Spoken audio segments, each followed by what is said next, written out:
Hello everyone, this is American Idioms Part 88. This is the 88th video in my American Idioms series, and like the others, I'll present 5 idioms to you numbered 436 to 440. But first, I'll give you a chance to guess their meanings. Then, I'll give you the answers along with an additional example for each new idiom. I also recommend that you pause the video at each question to give yourself some extra time to think of the answers. So, are you ready? Okay, here we go. Number 436. Not a bed of roses. And the example is, teaching children is really fun. But it's not a bed of roses because it requires a great deal of patience. Can you guess the meaning?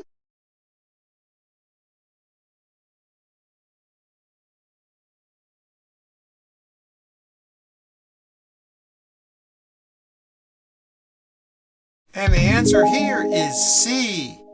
Not an easy or comfortable situation. All right, that's what it means if something is not a bed of roses. Like teaching children, okay? Maybe it is fun, and maybe it's very enjoyable to do it, but it requires a lot of patience, like the example says. So it's not a bed of roses. It's not easy or comfortable. Here's another example.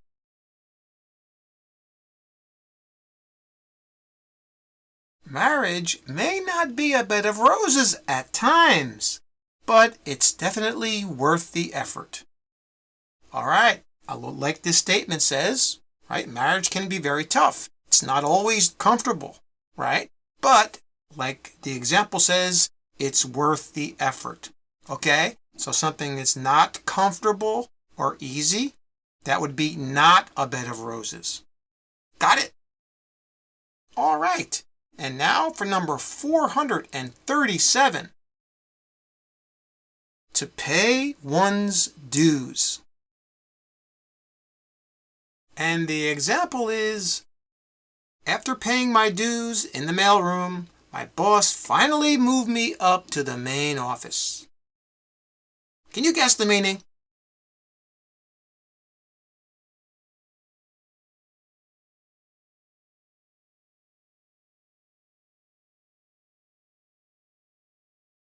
And the answer here is A, to earn something through hard work or suffering. In our example, the person had to suffer in the mailroom. Maybe it was harder to work in the mailroom. Maybe people didn't see him there, okay? So this person paid their dues. They worked hard and they earned their way to the main office, like the example says. All right? That's what happens when you pay your dues. In this case, the person paid his or her dues by doing this work in the mailroom. Here's another example.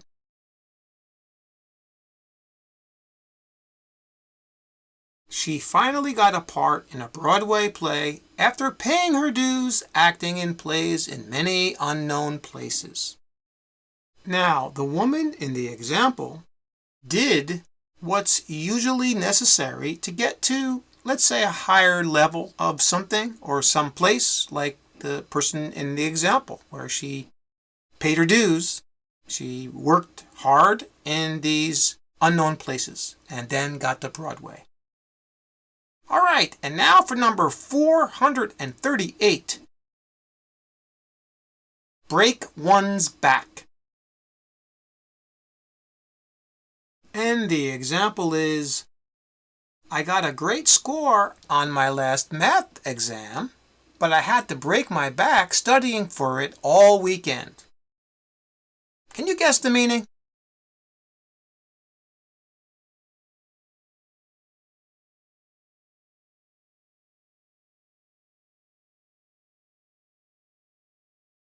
And the correct answer is B, to put forth a great deal of effort. And that's what it means if you break your back in this context. Okay? This person got a really good score on their math test because they broke their back on the weekend. They put forth a great effort in studying. Okay, they worked the whole weekend. So they broke their back, as we say. Like our next example.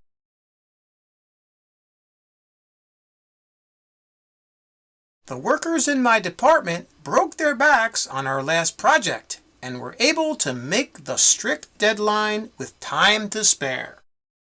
All right, so these workers broke their backs. They put out a great deal of effort and were able to do their project before the deadline, which was strict according to the example. Okay, so if you break your back, it means you're working hard in that kind of a context, not actually breaking your back. All right, and now for number 439. Neck and neck. And the example is, the two presidential candidates are neck and neck in the current election. I wonder who will win. Can you guess the meaning?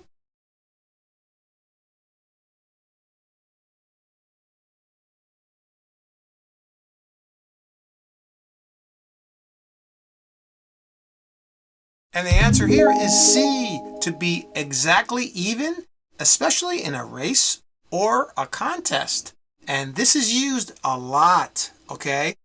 Now, in our example, they're talking about a presidential race, okay, an election. That is neck and neck, meaning that the two candidates are completely even, all right? So that's why the person is saying, well, I wonder who will win, because they're so close. Like our next example.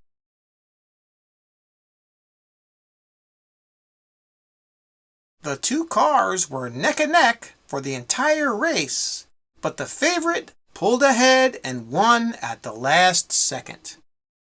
All right, now this is a car race where you have two cars, right, neck and neck. They're very close. They're even the whole race. And then finally, the favorite pulls ahead or goes ahead and wins.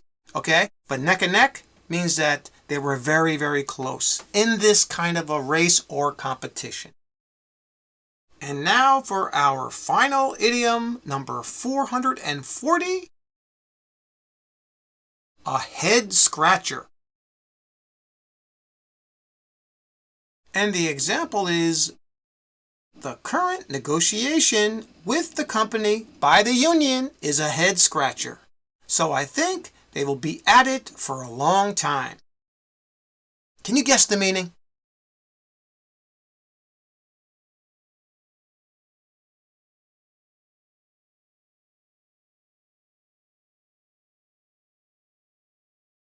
And the answer here is C, a very complex or difficult problem to solve.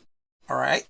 And in our example, they're talking about how this negotiation between the union and the company is a head scratcher. It's a very complex problem. All right? It's going to take a lot of time, according to them, because it is a difficult problem to solve. All right? So it's a head scratcher. Here's another example.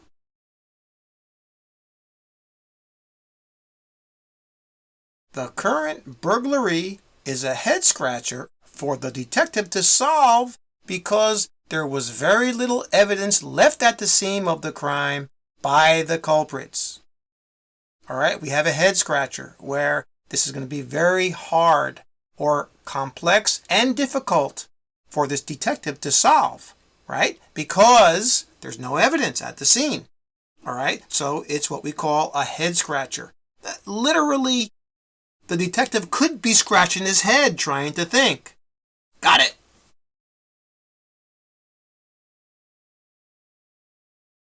That's all for this video. Thanks again for subscribing, and please like and share the video to support the channel. And remember what I always say, keep practicing. See you next time.